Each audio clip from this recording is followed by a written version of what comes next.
Grabe, iba talagang mangulit si 18 or ang SB19 fan ni 18 dahil kinulit-kulit nila itong si Miss I, ang nasabi nga pong host sa Weavers ng SB19.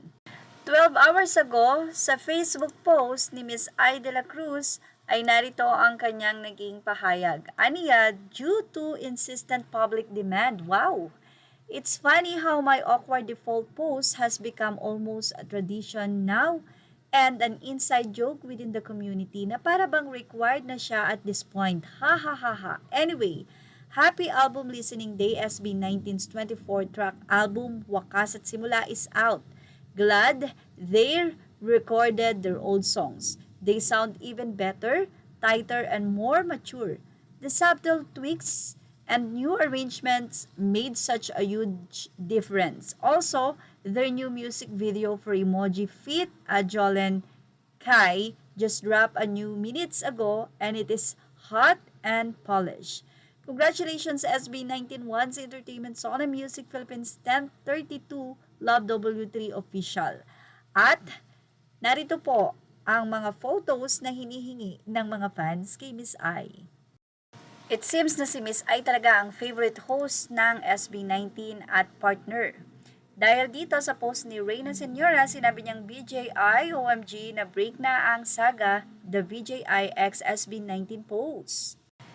Kaya yung mga photo na kasama niya ang SB19, ayan na po ang post na hinihiling po ng mga SB19 fans. Sobrang love na love din po ng 18 si Miss I dahil simulat sa poll, talaga namang kasama siya ng SB19. Actually, marami pa pong ibinahagi si BJI ng mga photo at tignan nyo na lang po ang kanyang post sa kanyang Facebook, pero ang mga komento ay binahagi niya, aniya, hindi ganyan ang tamang post, ilabas mo na po yung signature post nyo. So, ayan po, inilabas na po niya.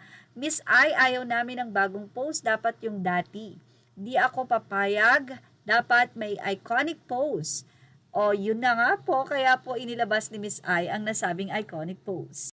So, ayan po, ibinahagi ni Miss I ang nasabi nga pong public demand or 18 demand na ilabas niya ang post na signature kung saan iyon talaga ang hinahanap nila.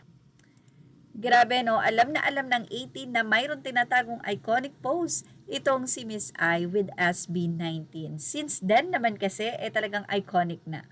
Say nila, our favorite BJI, pero mas favorite namin ang All Right pose. Images are all credit to the rightful owners. Thank you for watching. Please like, share, and subscribe.